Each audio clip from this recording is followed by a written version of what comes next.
अभी तक हमने ये देखा है कि जो मोहम्मद बिन अब्दुल्ला ने जब क्लेम करना शुरू किया था कि ये पैगंबर चुना गया है, उसके आगे वाले 5-6 साल में 7 साल में जो मक्का के निवासी थे वो इसका विरोध कर रहे थे। लेकिन कुछ लोग थे, जो कुछ गुलाम थे या कुछ इनके सर्कल के लोग थे, उन्होंने इस्लाम को एक्सेप्ट कर लिया था।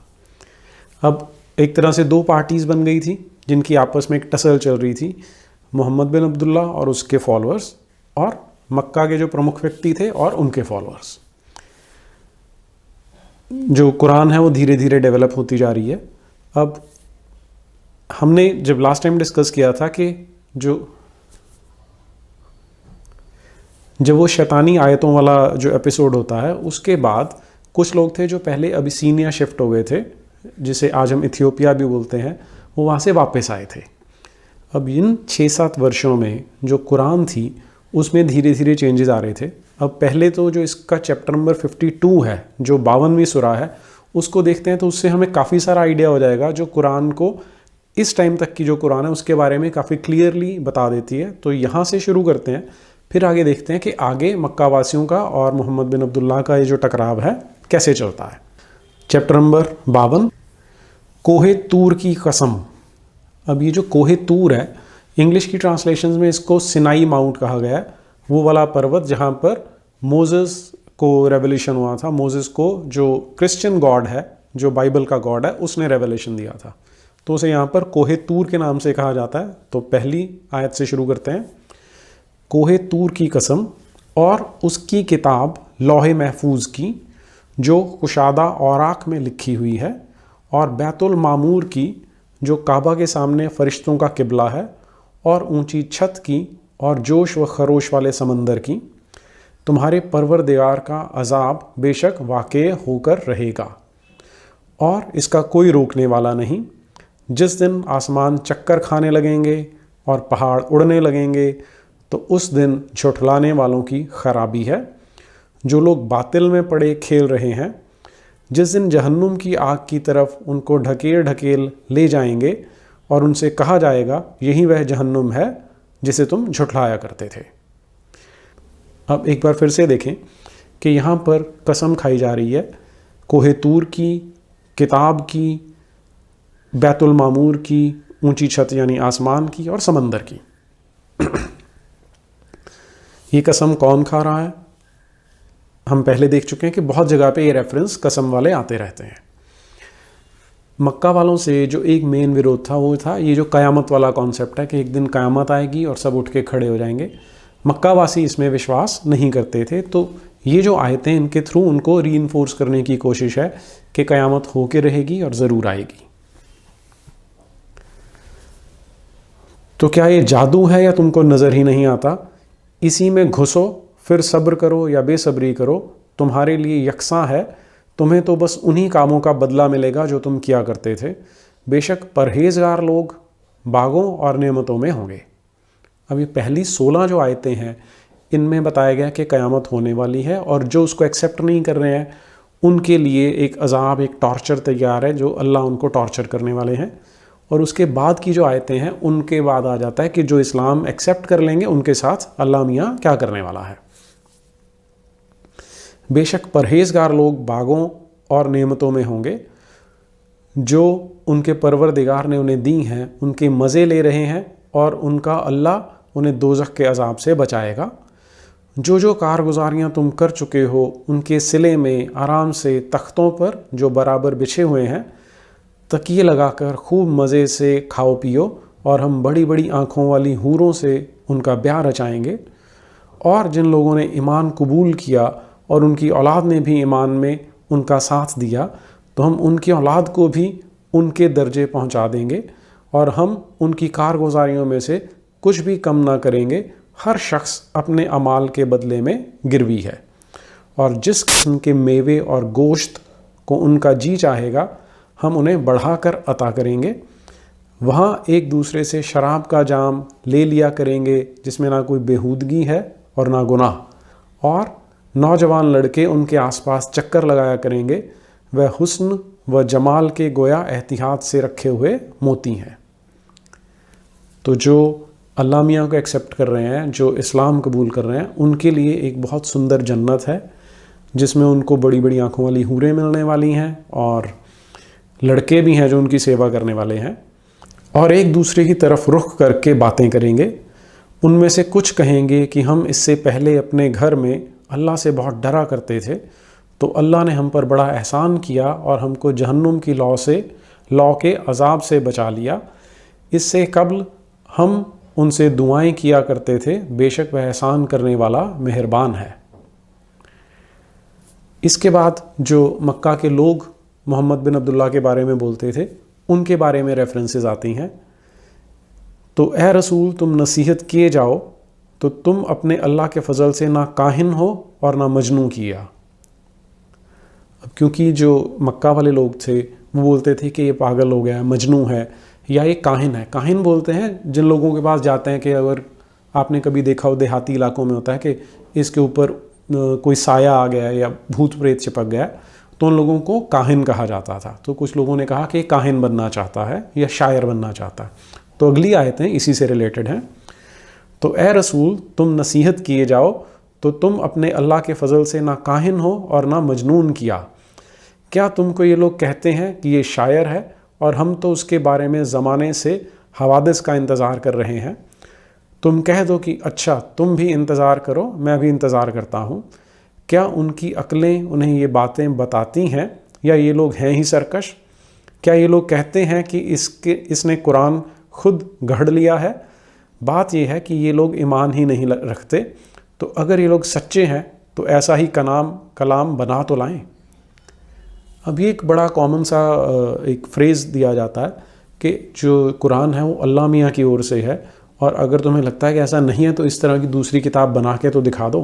तो ये जो लास्ट आयत है, तो अगर ये लोग सच्चे हैं तो ऐसा ही कलाम बना तो लाएं। ये एक तरह से चैलेंज है कि Quran is such a perfect book, इतनी अच्छी किताब है कि इसके जैसा कोई और बना ही नहीं सकता।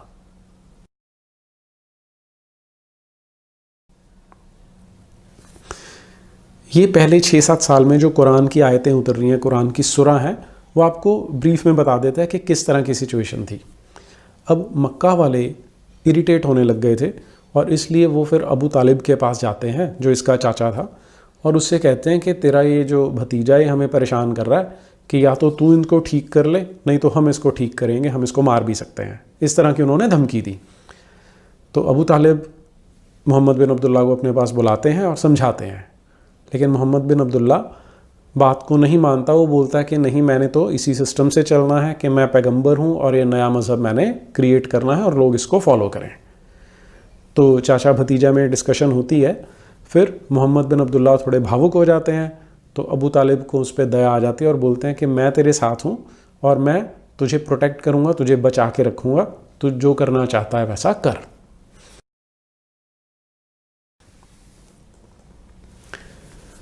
अब मक्का वालों ने अपनी पूरी ट्राई कर ली थी, भतीजे को समझाने की भी और चाचा को समझाने की भी। जब उनको लगा कि कोई सॉल्यूशन नहीं निकल रहा तो उन्होंने एक और तरीका निकाला। उन्होंने सोचा कि मोहम्मद बिन अब्दुल्ला और जितने इसके सपोर्टर्स हैं, हम इनका सोशल बॉयकॉट कर देंगे, कि सामाजिक रूप से इनका बहिष्कार कर देंगे। इसके लिए उन्होंने क्या किया, फिर एक जो प्रमुख व्यक्ति थे, जो प्रमुख कबीले थे, परिवार थे, वो इकट्ठे हुए। उन्होंने एक एग्रीमेंट किया कि आज के बाद हम ना तो मोहम्मद बिन अब्दुल्ला और इसके फॉलोअर्स को अपनी बेटी देंगे और ना इनकी बेटियां लेके आएंगे, और इनसे किसी भी तरह की डीलिंग नहीं रखेंगे। जिसे आमतौर पे कहा जाता है कि जो रोटी बेटी का साथ है वो हम कट ऑफ कर रहे हैं। और ये एग्रीमेंट सभी ने साइन किया। उसको लेदर की उसको चमड़े के एक पट्टे के ऊपर लिखा और उसको लिखकर काबा में रख दिया। तो एक तरह से ऑफिशियली इनका एक सामाजिक बहिष्कार कर दिया गया। इसकी जो मैं रेफरेंस ले रहा हूँ वो सील्ड नेक्टर में से ले रहा हूँ, जो सैफुर रहमान मुबारकपुरी की लिखी हुई किताब है, मोहम्मद बिन अब्दुल्ला की जीवनी है, पेज नंबर 75 से।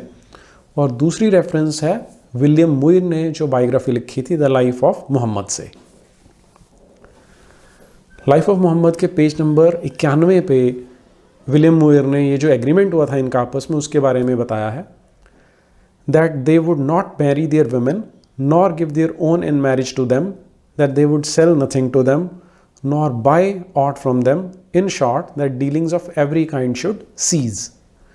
तो मोहम्मद बिन अब्दुल्ला का परदादा हाशिम था, उससे इनको हाशिमी कहा जाता था। हाशिमियों के अगेंस्ट ये जो एग्रीमेंट था ये साइन किया गया था कि ना इनको बेटी देंगे, ना इनकी बेटी लाएंगे, ना इनको कुछ देंगे, ना इनसे कुछ खरीदेंगे।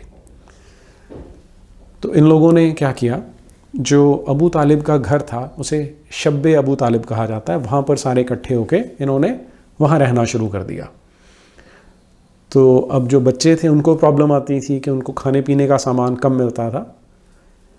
जो ओपोनेंट थे इनके वो सारे के सारे एक मत नहीं थे, क्योंकि हमेशा होता है कि अगर एक की गलती है तो हम बच्चों को सज़ा क्यों दें। तो आपस में उनकी डिस्कशन होती रहती थी। कुछ लोग छिपे हुए ढंग से इनको जाके सामान पहुंचाया करते थे कि खाने पीने के सामान की इनको कमी ना रहे। तो 2.5-3 साल तक ये जो सामाजिक बहिष्कार है ये कंटिन्यू रहा। ये जो 2.5-3 साल थे इनमें मोस्टली तो ये शब्बे अबू तलिब वाला जो एरिया था उसी में रहते थे और किसी से इनकी डीलिंग नहीं होती थी। पर क्योंकि जो मक्का शहर है वो एक सेंटर था आसपास के एरिया के लिए, वहाँ पर मेले लगते रहते थे तो लोग वहाँ आया करते थे। तो इन मेलों में मोहम्मद बिन अब्दुल्ला जाके इस्लाम का प्रचार प्रसार करने की कोशिश किया करता था। और इस कोशिश में जो अबू लहब था, जो इसका अपना चाचा है, वो इसको अपोज किया करता था। इसका जो रेफरेंस है वो हमें मिलता है द सील्ड नेक्टर, मुबारकपुरी की किताब में, पेज नंबर 55 पे। The most wicked of them was a sworn enemy of Islam and Muhammad, Abu Lahab, who would shadow the prophet's steps crying aloud, "O men, do not listen to him, for he is a liar, he is an apostate." तो जब भी ये मेलों में जाके अपने आप को बताता कि मैं पैगंबर हूँ, मैं नबी हूँ और एक नया मज़हब शुरू किया गया है इस्लाम, तुम सब इसमें आओ, तो अबू लहब वहाँ जाके लोगों को चिल्ला चिल्ला के बताता था कि ये व्यक्ति ठीक नहीं है, तुम इसको फॉलो मत करो। तो लोग भी इसको फिर ताने मारा करते थे कि जब अपने तेरे रिश्तेदारी तुझे एक्सेप्ट नहीं करते तो हम तुझे क्यों एक्सेप्ट कर लें। तो इस तरह से ये जो 2.5-3 साल थे ये इस तरह से बीतते गए। अब जिन्होंने इनका बॉयकॉट किया था, जो बहिष्कार किया था, उनको थोड़ा अंदर ही अंदर गिल्टी फीलिंग होती थी कि लेडीज़ भी हैं, बच्चे भी हैं, वो भी इसमें परेशान हो रहे होंगे। तो चाहते थे कि बॉयकॉट, ये जो बहिष्कार है, किसी तरह से ख़त्म हो। और ये जो मोहम्मद बिन अब्दुल्ला और इसके साथी थे वो तो परेशान थे ही। तो दोनों पार्टीज़ एक तरह से एक स्टेज ऐसी आगे चाहती थी कि बॉयकॉट ख़त्म हो जाए।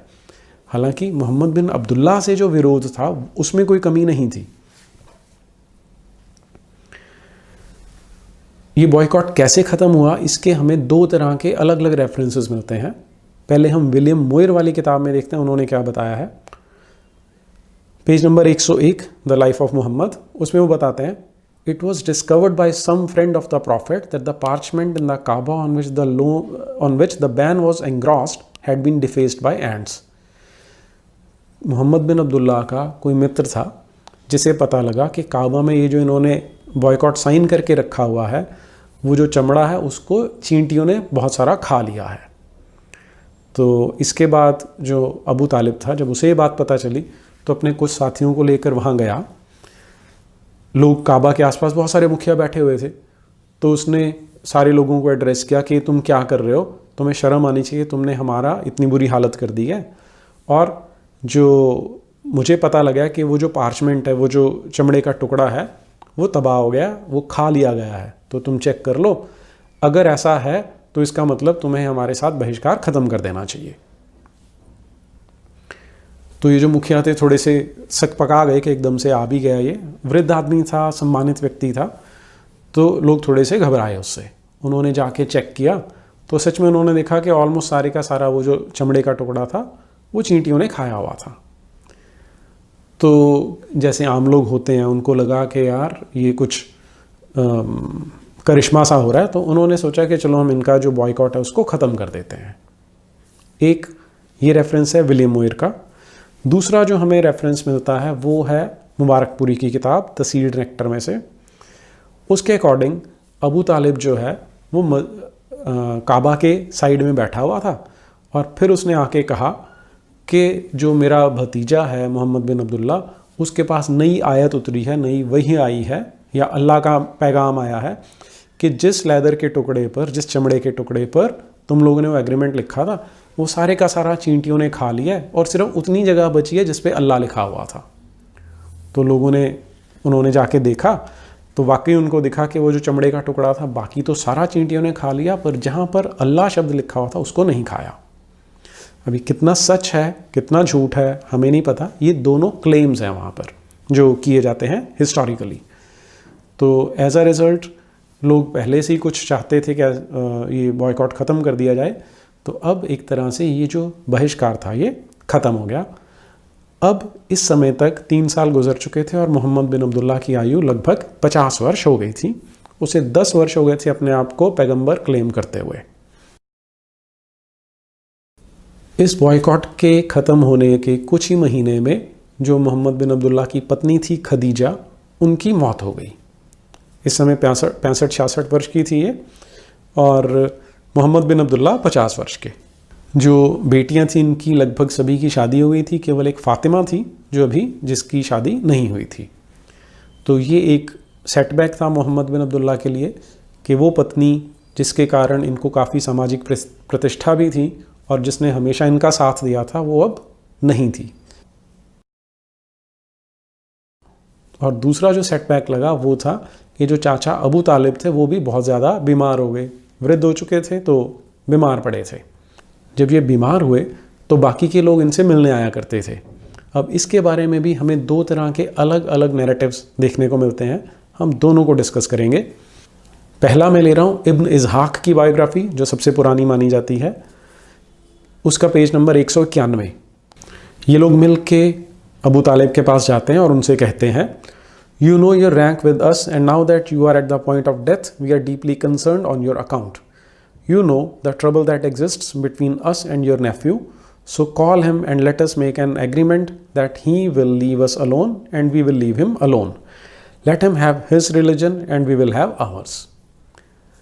अब इनको था कि अगर ये बुज़ुर्ग मर जाएगा तो मोहम्मद बिन अब्दुल्ला के साथ हम किस तरह से व्यवहार करेंगे, तो उनको लगा कि हमें एक बीच का रास्ता निकाल लेना चाहिए।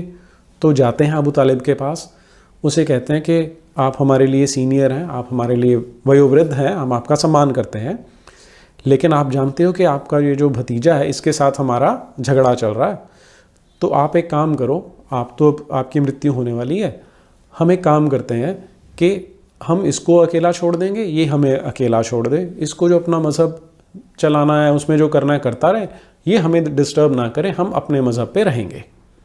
तो ये उनकी ओर से बड़ा अच्छा सुझाव था। तो अबू तालिब ने मोहम्मद बिन अब्दुल्ला को अपने पास बुलाया।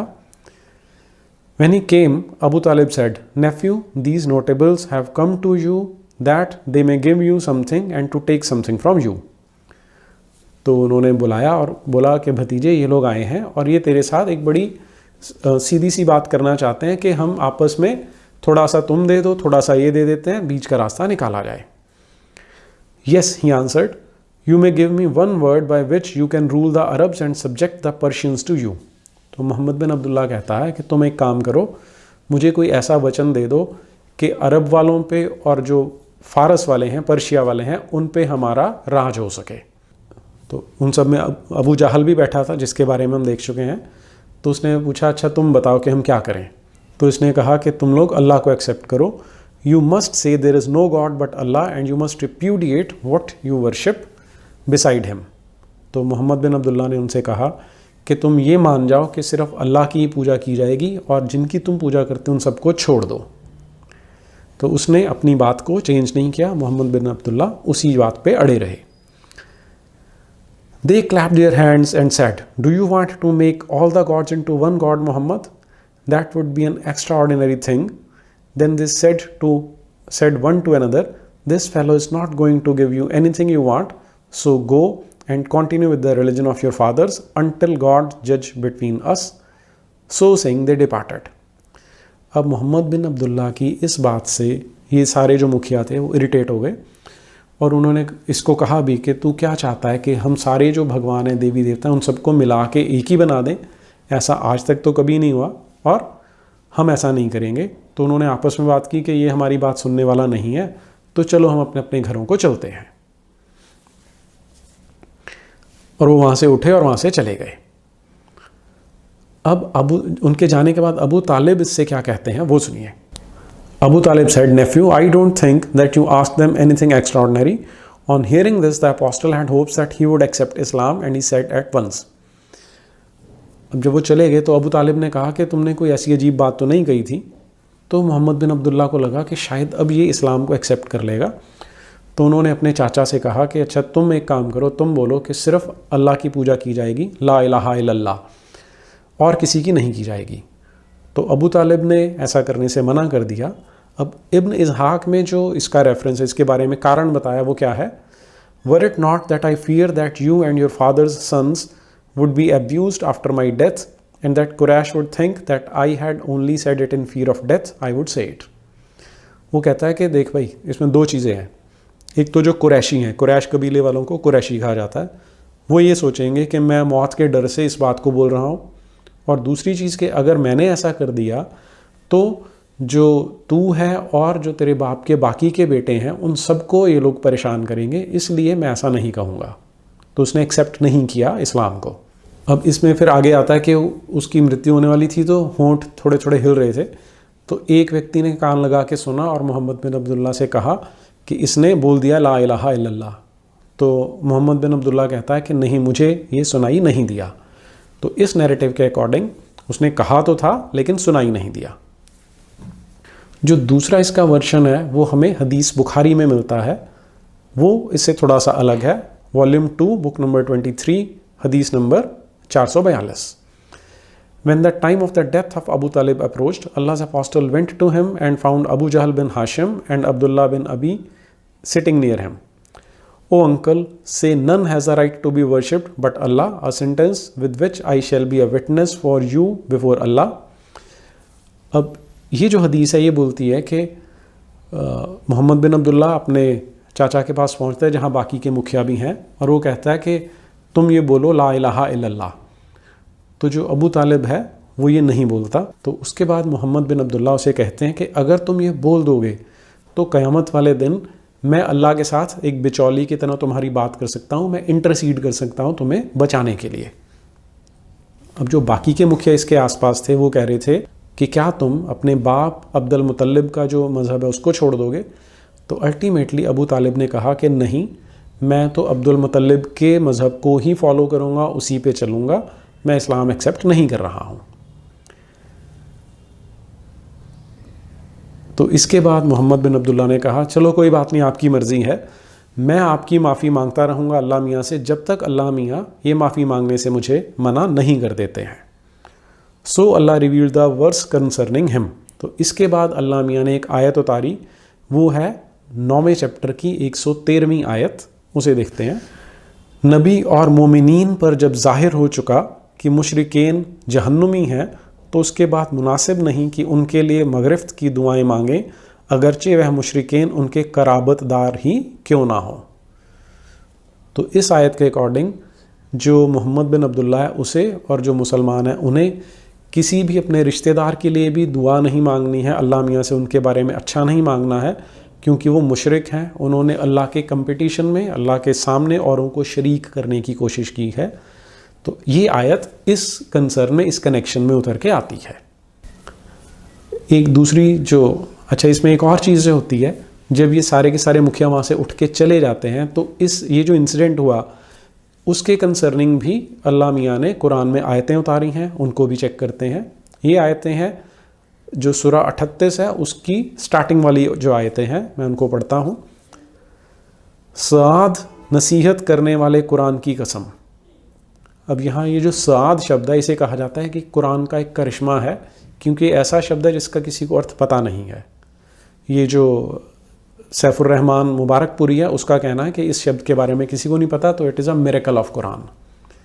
चलिए देखते हैं। साद नसीहत करने वाले कुरान की कसम, मगर ये कुफ़ार खामखा तकब्बुर और अदावत में पड़े अंधे हो रहे हैं। हमने उनसे पहले कितने गिरोह हलाक कर डाले, तो अजाब के वक्त ये लोग चीख उठते, मगर छुटकारे का वक्त ही ना रहा था। और उन लोगों ने इस बात से ताज्जुब किया कि उन्हीं में से एक डराने वाला पैगंबर उनके पास आया और काफिर लोग कहने लगे कि ये तो बड़ा खिलाड़ी, जादूगर और पक्का झूठा है। भला देखो तो उसने तमाम माबूदों को मटिया मेट करके बस एक ही माबूद कायम रखा। ये तो यकीनी बड़ी ताज्जुब खेज बात है। और उनमें से चंद रवादार लोग मजलिस व अजाज से ये कहकर चल खड़े हुए कि यहाँ से चल दो और अपने माबूदों की इबादत पर जमे रहो, यकीनन इसमें उसकी कुछ ज़ाती गर्ज है। हम लोगों ने तो ये बात पिछले दिन में कभी सुनी भी नहीं, हो ना हो ये उसकी मन घड़ंत है। क्या हम सब लोगों में बस मोहम्मद ही काबिल था कि उस पर कुरान नाजिल हुआ? नहीं, बात यह है कि इनके सिर से मेरे कलाम ही में शक है कि मेरा है या नहीं, बल्कि असल ये है कि इन लोगों ने अभी तक अजाब के मज़े नहीं चखे। तो अल्लाह मियाँ की ये जो 8 आयतें मैं पढ़ रहा हूँ 38वीं सूरा में से, ये उस इंसिडेंट के बारे में है कि सारे उठ के चले गए, कि सारे भगवानों को मिलाना चाहता है, सारे माबूदों को मटिया मेट करना चाहता है। यहाँ पर उसी की रेफरेंस में कुरान में आयतें आती हैं। यहाँ एक जो इंटरेस्टिंग इवेंट होता है वो क्या है कि जिस समय अबू तालिब के साथ ये सब बातें चलती हैं तो कुछ ही समय बाद अबू तालिब की मौत हो जाती है। जब मौत होती है तो अब अबू लहब जो उसका अपना चाचा ही था, उसको मोहम्मद बिन अब्दुल्ला पे दया आ जाती है, उसका प्यार होता है, कुछ भी कह सकते हैं उसे। तो वो इसके पास आता है और मोहम्मद बिन अब्दुल्ला से कहता है कि तू चिंता मत कर, आज से मुझे अबू तालिब की जगह पे मान, जैसे तू पहले कहता था वैसा ही कर सकता है। लेकिन फिर एक इंसिडेंट हुआ कि जो अबू जाहल था, अम्र बिन हिशाम था, उसने मोहम्मद बिन अब्दुल्ला से पूछा, अच्छा तुम एक बात बताओ कि जो अबू तालिब है वो तो मर गया, तुम्हारे अकॉर्डिंग वो तो काफिर था और उसके लिए दुआएं नहीं मांगनी है, तो तुम ये बताओ कि वो इस समय कहाँ है, जन्नत में है कि जहन्नुम में है। तो इसका रेफरेंस हमें एक हदीस में मिलता है, हदीस Bukhari volume number 8 book number 73 हदीस number 227। O Allah's apostle, did you benefit Abu Talib with anything as he used to protect and take care of you and used to become angry for you? जो अब्बास था उसने इसे कहा कि जो अबू तालिब था वो तो तुम्हारी बड़ी सुरक्षा करता था, तुम्हें बचा के रखा करता था और तुम्हारे लिए आम लोगों से गुस्सा कर लिया करता था। तो बताओ अब उसकी क्या सिचुएशन है और तुम्हारे नबी होने का उसको कोई फ़ायदा हुआ कि नहीं हुआ? तो प्रॉफिट का आंसर क्या है? Yes, he is in a shallow place of fire, but for me, he would have been in the lowest part of the fire. कि वैसे तो उसने सबसे गहरी आग में होना था, लेकिन क्योंकि वो मेरा चाचा था इसलिए अब वो बड़ी थोड़ी सी आग में, सिर्फ उसके टखनों तक आग है, तो इस तरह की वो जहन्नुम में है। अदरवाइज़ तो उसने बहुत ज़्यादा, उसको सीरियस पनिशमेंट, उसको बड़ा टॉर्चर मिलना चाहिए था। जब अबू लहब ने ये बातें सुनी कि अपने उसी चाचा के बारे में इस तरह की बातें करता है जो सारी उम्र इसको बचाता रहा, तो अबू लहब ने एक बार फिर से इसको बोला कि मैं तेरा दुश्मन ही रहूँगा, तेरा मैं प्रोटेक्टर, तेरा मैं तुझे सुरक्षा देने वाला नहीं हो सकता, आज से मैं तेरा दुश्मन ही रहूँगा। और फिर से उसने मोहम्मद को अपोज करना, उसका विरोध करना स्टार्ट कर दिया। तो अब इस समय तक मोहम्मद बिन अब्दुल्ला की आयु लगभग 50-51 वर्ष की हो चुकी है और अब इसने सोचा कि मक्का के लोग ज़्यादा मेरी बातों को वेट नहीं दे रहे हैं, इसलिए इसने सोचा किसी और शहर में बाहर जाके अपने इस मज़हब को प्रमोट करने की ज़रूरत है। तो हम नेक्स्ट टाइम देखेंगे कि क्या होता है। आज हम इतना ही कर रहे हैं। नमस्ते।